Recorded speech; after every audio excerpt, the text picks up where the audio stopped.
Hi friends, welcome to my పాలి study channel. ఈరోజు మనం పిఎల్ఎస్క్యూఎల్లో టేబుల్స్ ఎలా క్రియేట్ చేయాలి, ఆ టేబుల్స్ ఎన్ని టైప్స్ ఉంటాయని చూద్దాం ఫ్రెండ్స్. పిఎల్ఎస్క్యూఎల్లో మనకి టేబుల్స్ అనేవి క్రియేట్ చేస్తామంటే అసలు ఏం చేస్తామంటే పిఎల్ఎస్క్యూఎల్లో మనకి ఎస్క్యూఎల్లో టేబుల్స్ క్రియేట్ చేస్తాం కదా, ఆ టేబుల్స్తో ఇక్కడ పిఎల్ఎస్క్యూఎల్లో మనం ఆ టేబుల్స్ ఏం చేస్తామంటే కొన్ని ఆపరేషన్స్ కట్ట చేస్తాం. అంతేగాని పిఎల్ఎస్క్యూఎల్లో సపరేట్గా టేబుల్స్ క్రియేట్ చేస్తామంటూ ఏముండదు. ఆ ఎస్క్యూఎల్లో క్రియేట్ చేసిన టేబుల్స్నే పిఎల్ఎస్క్యూఎల్లో వాడుకుంటాం. పిఎల్ఎస్క్యూఎల్లో టేబుల్స్ క్రియేట్ చేయొచ్చు. ఎలాగంటే టెంపరీగా క్రియేట్ చేయొచ్చు.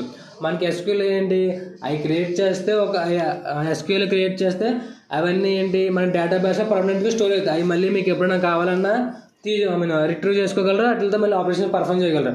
అదే పిఎల్ఎస్క్యూఎల్ అనుకోండి, పిఎల్ఎస్క్యూఎల్ ఒక టేబుల్ క్రియేట్ చేశాక ఆ టేబుల్ జస్ట్ మీరు ఆ ప్రోగ్రామ్ వరకే మీరు ఆ టేబుల్ని యూజ్ చేసుకోగలరు.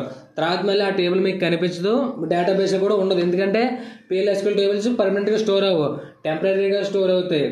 ఓకేనా. మనకి పిఎల్ఎస్క్యూఎల్ టేబుల్స్ క్రియేట్ చేస్తానికి కూడా కొన్ని మెథడ్స్ ఉంటాయి. దాంట్లో ఫస్ట్ది మనకు పిఎల్ఎస్క్యూఎల్లో బేసిక్ టేబుల్స్ ఉంటాయి కదా, ఆ టేబుల్ సింటాక్స్ చూద్దాం. సింటాక్స్ అది కూడా type table type is table of data type indexed by PLSR integer variable name table name అంటే ఏంటి టేబుల్ టైప్ అంటే ఏంటంటే ఇక్కడ టైప్ అంటే టైప్ మనం ఏంటి టేబుల్ క్రియేట్ చేస్తున్నాం, ఫస్ట్ టైప్ ఇస్తున్నాం. ఆ టైప్ ఇచ్చి టేబుల్ టైప్ ఉంది కదా, అక్కడ ఇది ఎలాగంటే మనకు సి లాంగ్వేజ్ స్ట్రక్చర్కి స్ట్రక్చర్ నేమ్ ఎలాగ ఉంటుందో ఇక్కడ జస్ట్ టేబుల్కి ఒక టేబుల్కి కూడా ఒక స్ట్రక్చర్ నేమ్ లాంటిది ఇస్తాం. డిఫైన్ చేశాక is table of data type అంటే ఏంటి, అది ఇంటీజర్కి అంటే నెంబర్కి సంబంధించిందా, వేర్కేర్ దాంట్లో ఓన్లీ లెటర్సే ఉంటాయా, అలాగా ఆ టేబుల్కి దేనికి సంబంధించిందని అక్కడ డేటా టైప్ ఇవ్వాలి. ఇండెక్స్ బై పిఎల్ఎస్ఆర్ ఇంటీజర్ అంటే ఏంటంటే అది మనకి ఆ టేబుల్లో ఒకవేళ మీరు కొత్తగా ఒక టేబుల్ క్రియేట్ చేస్తే ఆ టేబుల్లో ఏంటి వాల్యూస్ ఇన్సర్ట్ చేయాలి కదా. ఇన్సర్ట్ చేసినప్పుడు మీరు ఒకరో ఇన్సర్ట్ చేశారనుకో ఇది ఇవ్వక్కర్లే. సపోజ్ మనకి ఎంప్లాయీ టేబుల్ తీసుకుందాం. ఎంప్లాయీ టేబుల్ ఏంటి, employee ID, employee name, salary తీసుకుందాం. ఎంప్లాయీ ఐడి ఒకటే ఉంటుంది, ఎంప్లాయీ నేమ్ ఒకటి, ఎంప్లాయీ శాలరీ ఒకటే, అలా ఇంకొక రోజే ఉంటుంది. అట్లకి ఇంకా మల్టిపుల్ రోస్ క్రియేట్ చేయాలంటే ఇండెక్స్ పిఎల్ఎస్ఆర్ ఇంటీజర్ అంటే దీనికి అలాగా మనకి రోజుకి ఇండెక్స్ నెంబర్స్ ఇస్తాం, 1 2 3 అని ఇండెక్స్ నెంబర్స్ ఇచ్చి ఇన్సర్ట్ చేస్తాం వాల్యూస్ని. అందుకు ఇండెక్స్ బై పిఎల్ఎస్ఆర్ ఇంటీజర్. ఇక పిఎల్ఎస్ఆర్ ఇంటీజరే కాదు, కొన్ని వేరే కూడా ఉంటాయి, అవి కూడా ఇవ్వచ్చు. అలాగే బైనరీ నెంబర్ అని, బైనరీ ఇంటీజర్ అలా కొన్ని ఉంటాయి, అవి కూడా ఇవ్వచ్చు. ఆ తర్వాత ఏంటి వేరియబుల్ నేమ్ టేబుల్ టైప్ అంటే మనకి పైన టేబుల్ టైప్ ఇచ్చాం కదా, అంటే అది మీకు సి లాంగ్వేజ్ ఎలాగైనా వచ్చి ఉంటే ఒకవేళ సి లాంగ్వేజ్లో ఈజీగా ఎలా ఉంటుంది అంటే స్ట్రక్చర్ నేమ్ ఉంటుంది. అలాగే ఇక్కడ కూడా వేరియబుల్ నేమ్ టేబుల్ టైప్ అంటే మనకి టేబుల్ టైప్ ఇచ్చింది కదా, ఆ టేబుల్ టైప్కి ఒక వేరియబుల్ క్రియేట్ చేయాలి. క్రియేట్ చేశాక మీరు ఆ వేరియబుల్ నేమ్తోనే కింద తర్వాత ఎగ్జిక్యూషన్లో ఆ వేరియబుల్ నేమ్ వాడుకుని అక్కడ ఆపరేషన్స్ గట్రా పర్ఫామ్ చేస్తారు. దీంట్లో ఒక ఎగ్జాంపుల్ చూస్తే మనకి చూడండి, డిక్లేర్ చేస్తున్నాం. ఏమేమి డిక్లేర్ చేస్తాం చూడండి. Type num table is table of number index by PLSR integer చెప్పాగా. టైప్ నమ్ టేబుల్ ఒక టేబుల్ అంటే ఒక స్ట్రక్చర్ డిఫైన్ చేసాం. అక్కడ ఒక టేబుల్ స్ట్రక్చర్ నమ్ టేబుల్తో డిఫైన్ చేసాం. అదే టేబుల్ అంట number is table of number, దాంట్లో ఓన్లీ నెంబర్సే ఉంటాయంట. ఇండెక్స్ బై పిఎల్ఎస్ఆర్ ఇంటీజర్ అంటే నెంబర్సే ఉంటాయి కాబట్టి ఓన్లీ ఏంటి మనకి అక్కడ నెంబర్స్ ఉంటాయి కాబట్టి మల్టిపుల్ రోస్కి అయితే డిఫైన్ చేయాలనుకుంటున్నాం మనం. దాంట్లో ఇన్సర్ట్ చేయాలనుకున్నాం. సో అక్కడ index by PLSR integer. So అక్కడ 1 2 3 ఇచ్చి మనం నెంబర్స్ని కట్టి మల్టిపుల్ రోస్ని ఇన్సర్ట్ చేయొచ్చు. నమ్ టేబుల్ ఇక్కడ నమ్ టేబుల్కి ఏం పేరు ఇచ్చాం, నెంబర్స్ ఇచ్చాం. సో ఇప్పుడు నెంబర్స్తో మనం ఆపరేషన్ కూడా పర్ఫామ్ చేస్తాం. బిగిన్ చేస్తున్నాం ప్రోగ్రామ్ ఏంటి, numbers of 1 equal to 0 column equal to 10 numbers of ఈ column equal to 10, numbers of 2 column equal to 20 అంటే ఏంటి, నెంబర్స్ ఆఫ్ ఫస్ట్ రోలో ఏమో 10, నెంబర్స్ ఆఫ్ 2 రోలో ఏమో 20ని ఇన్సర్ట్ చేసాం. ఇన్సర్ట్ చేసాక ఏంటి అక్కడ ఫస్ట్ నెంబర్ అంటే నెంబర్స్ ఆఫ్ 1 కాలంలో ఏముంది 10 ఉంది. ఆ 10 ప్రింట్ అయ్యి ఇంకెక్కడితో కోడ్ ఎండ్ అయిపోద్ది.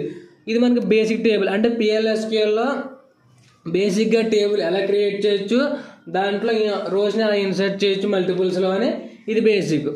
దీని తర్వాత ఏంటి మనకి, దీంట్లో మన సెకండ్ టైప్ ఏంటంటే టేబుల్ బేస్డ్ రికార్డ్స్. ఈ టేబుల్ బేస్డ్ రికార్డ్స్ ఎలాగంటే మీరు ఆల్రెడీ SQL క్రియేట్ చేసిన టేబుల్ అయినా వాడుకోవచ్చు, లేదా ఇదేంటి అప్పుడు అక్కడ టేబుల్ ఏదైనా డిఫైన్ చేసుకుని కూడా ఇక్కడ మీరు ఆపరేషన్ కూడా పర్ఫామ్ చేయొచ్చు. ఇప్పుడు నేను ఏం చూస్తానంటే ఫస్ట్ మీకు అక్కడ మనకి ప్రోగ్రాంలోనే ఎలా టేబుల్ డిఫైన్ చేసుకోవాలి, దాంతో ఎలా ఆపరేషన్ పర్ఫామ్ చేయాలో చూపిస్తా. దానికి సింటాక్స్ ఏంటి, type record type is record. అంటే రికార్డ్ టైప్ ఇక్కడ కూడా ఒక నేమ్ ఇవ్వాలి. రికార్డ్ అంటే టేబుల్ అంటే మనం రికార్డ్స్ ఉంటుంది కదా, అలా రికార్డ్ ఇచ్చాం అంటే అక్కడ టేబుల్ డిఫైన్ చేస్తాం. టేబుల్ స్ట్రక్చర్ని దాంట్లో కాలమ్స్ కట్ట డిఫైన్ చేస్తాం ఫస్ట్ది. సెకండ్ ఏంటి, type table is table of record type. పైన మనం రికార్డ్ టైప్ అనే ఒక స్ట్రక్చర్ దానికి ఒక నేమ్ ఇచ్చాంగా, ఆ నేమ్ ఇక్కడ ఇవ్వాలి మళ్ళీ. ఎందుకంటే దానికి సంబంధించినవన్నీ ఇక్కడ, దానికి సంబంధించిన వేరియబుల్స్ టైప్స్ డేటా టైప్స్ అన్ని దీని ఇక్కడ టేబుల్ టైప్లో కూడా పర్ఫామ్ అవుతాయి. తర్వాత ఇండెక్స్ PLSR ఇంటిజర్. సో అక్కడ ఏమవుద్ది, డైనమిక్గా మీరు వాల్యూస్ ఇవ్వచ్చు. వేరియబుల్ నేమ్ టేబుల్ టైప్ అంటే టేబుల్ టైప్ వేరియబుల్ నేమ్ ఇస్తారు. దీంట్లో ఎగ్జాంపుల్ ఏంటి మనకి, డిక్లేర్ ఫస్ట్లో ఏం చేసాం, టేబుల్ స్ట్రక్చర్ డిక్లేర్ చేయాలి. అలాగా type EMP record EMP REC is record. అంటే అక్కడ EMP అనే రికార్డ్ని డిఫైన్ చేసాం. అలాగే employee ID, employee name, salary ఇందాక చెప్పినట్టు ఎంప్లాయీ నేమ్, ఎంప్లాయీ సారీతో డిఫైన్ చేసాం. తర్వాత దానికి ఏంటి structure index by PLS index. So ఇక్కడ type EMP table is type of EMP record. అంటే EMP రికార్డ్కి ఏంటి EMP టేబుల్ అనే ఒకటి స్ట్రక్చర్ ఇచ్చాం. దానికి ఇచ్చిన తర్వాత ఏంటి ఇండెక్స్ PLS ఇంటిజర్. సో మనకి అక్కడ డైనమిక్గా వాల్యూస్ ఇవ్వచ్చు. ఎంప్లాయీస్ EMP టేబుల్, అక్కడ ఏంటి EMP టేబుల్ ఇచ్చాం. EMP టేబుల్కి ఎంప్లాయీస్ అని నేమ్ ఇచ్చాం. ఎగ్జిక్యూట్ చేస్తున్నాం. ఎంప్లాయీస్ ఆఫ్ 1లో ఎంప్లాయీస్ ఆఫ్ 1 అంటే 1 ఐడి ఏంటి 101 ఇచ్చాం. ఆ నేమ్ ఏంటి రవి అని ఇచ్చాం. అంటే ఎంప్లాయీస్ ఆఫ్ 1లో 101, ఐడిలో 101, నేమ్లో రవి ఇచ్చాం. ఆ రెండు ఏంటి ఎంప్లాయీ ఐడిలోనే ఎంప్లాయీ నేమ్లో స్టోర్ అయిపోతే మీకు ఇంకా తర్వాత 1 ఆఫ్ శాలరీ ఇచ్చి శాలరీ అలా 2, 3 అలా మీరు ఎన్ని ఇవ్వచ్చు. తర్వాత దీన్ని తర్వాత దీన్ని ప్రింట్ చేసుకోవచ్చు. ఇందా నేను ఫస్ట్ ఎగ్జాంపుల్లో చెప్పాగా అలాగా దీన్ని కూడా రిట్రీవ్ చేసుకోవచ్చు. సెకండ్ ఏంటంటే కర్సర్ బేస్డ్ రికార్డ్స్. రికార్డ్స్ ఎలాగంటే ఈ కర్సర్తో అంటే మీరు కర్సర్తో ఏం చేయొచ్చు అంటే మల్టిపుల్ రోస్ని ఇక్కడ ప్రింట్ చేసుకోవచ్చు. దానికి సింటాక్స్ ఏంటి, cursor is select type table is table of percentage రో టైప్ ఇండెక్స్ PLS అంటే నేను చెప్పింది ఇందాక టైప్లో చెప్పాక ఇండెక్స్ ఇంటిజర్ ఎందుకు, వేరియబుల్ నేమ్ సేమ్. దీంట్లో ఎగ్జాంపుల్ చూస్తే ఏంటి కర్సర్ డిఫైన్ చేస్తాం. ఏంటి కర్సర్ అని దాన్ని డిఫైన్ చేస్తాం. దాంట్లో ఏమున్నాయి మనకి ఐడి, నేమ్, శాలరీ. ఈ టేబుల్లో కస్టమర్స్ అంటే మనం ఆల్రెడీ ప్రీవియస్గా SQLలో కస్టమర్స్ అనే టేబుల్ ఉంది మనకి. ఆ టేబుల్లో నుంచి ఐడి, నేమ్, శాలరీ ఈ 3 కావాలి కాబట్టి మనం ఈ 3 కర్సర్ అనే దాంట్లో ఉన్నాయి. ఇప్పుడు type table is table of cursor అంటే పైన కర్సర్ ఉంది కదా, ఆ కస్ట్ టేబుల్ అని ఇచ్చాం. పర్సంటేజ్ రో టైప్ ఏంటంటే ఆల్రెడీ మనకు టేబుల్ అక్కడ కస్టమర్స్ అనే టేబుల్ ఉంది కదా, ఆ కస్టమర్స్ అనే టేబుల్ దాంట్లో కాలమ్స్ డైరెక్ట్ కాలమ్స్కు వాటికి డేటా టైప్స్ ఉంటాయి కదా. మీరు మళ్ళీ వేరేగా డిఫైన్ చేయకుండా వాటిని ఈ పర్సంటేజ్ రో టైప్ ద్వారా అవన్నీ మీరు డిఫైన్ చేయకుండానే దీనికి కస్ట్ టేబుల్లోకి అన్నీ వెళ్ళిపోతాయి ఆటోమేటిక్గా. PLSQL ఆటోమేటిక్గా వెళ్ళిపోయి దాంట్లో ఇంకా అంటే ఆ టేబుల్ స్ట్రక్చర్ లాగా ఈ టేబుల్ స్ట్రక్చర్ కూడా ఉంటుంది. Type index by PLSR integer చెప్పగా దీన్ని డైనమిక్గా ఇస్తానికి కస్ట్ టేబుల్కి ఏమి ఇచ్చాం, ఇక్కడ కస్టమర్స్ ట్యాబ్ అని ఒక పేరు ఇచ్చాం.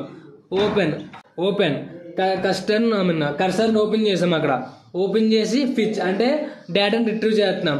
అలాగా కస్టమర్స్ టేబుల్ ఆఫ్ 1 అంటే కస్టమర్ ట్యాబ్ ఉందిగా, దాంట్లో ఏముంది మన కస్టమర్స్ టేబుల్ ఉంది.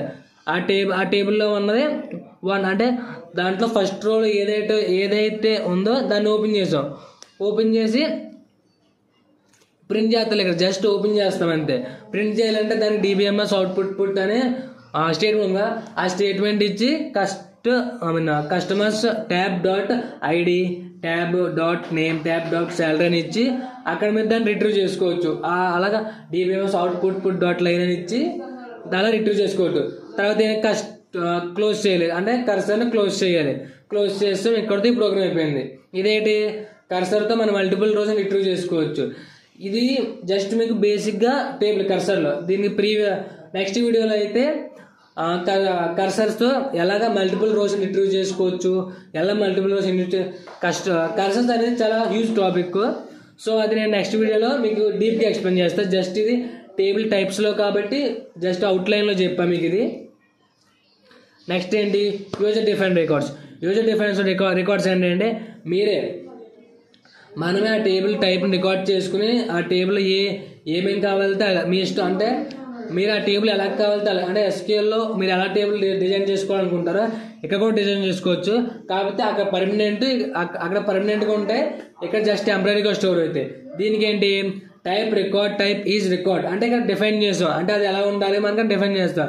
Type table is table of record index by PLS integer. So ఈ సేమ్ మనకి సెకండ్ టైప్లో ఉన్నట్టుగానే ఇక్కడ కూడా ఉంది. కొంచెం ఇది ఈజీగానే ఉంటుంది. ఫస్ట్ అక్కడ టేబుల్ని రికార్డ్ చేసాం, డిఫైన్ చేసాం. డిఫైన్ చేశాక దానికి ఏంటి type depth table is table of depth record అంటే ఏంటి అక్కడ డెప్త్ రికార్డ్ అనే దానికి డెప్త్ టేబుల్ అనే ఒక స్ట్రక్చర్ని ఇచ్చాం. ఆ డెప్త్ టేబుల్కి ఏంటి డిపార్ట్మెంట్స్ అనే నేమ్ ఇచ్చాం. సో అయిపోయింది అక్కడతో ఆ టూ డిక్లరేషన్స్ అయిపోయింది మనకి. బిగిన్ డిపార్ట్మెంట్స్ ఆఫ్ 1లో ఐడిలో 10 నేమ్లో సేల్స్ ఉన్నాయి. అంటే ఫస్ట్ రోల్ ఏంటి 10 సేల్స్ ఉన్నాయి. మీరు ఇంకా కావాలంటే రిట్రీవ్ చేసుకోవచ్చు. డిఫైన్ ఇన్సర్ట్ చేసుకుని మీరు ప్రింట్ చేసుకోవచ్చు. జస్ట్ ఇక్కడ అన్నింటికి నేను ఇన్సర్ట్ చేద్దామని చూపించాను.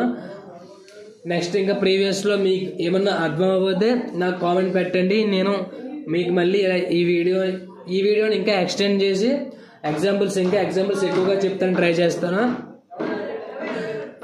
అంటే ఈ 4 టైప్స్ టేబుల్స్ బేసిక్గా చెప్పాను మీకు. అంటే ఇవేంటి ఎలా ఉంటాయి అనేది చెప్పాను నేను. నెక్స్ట్ వీడియోలో ఫంక్షన్స్ ఎక్స్ప్లెయిన్ చేస్తాను. Thank you friends for watching my video.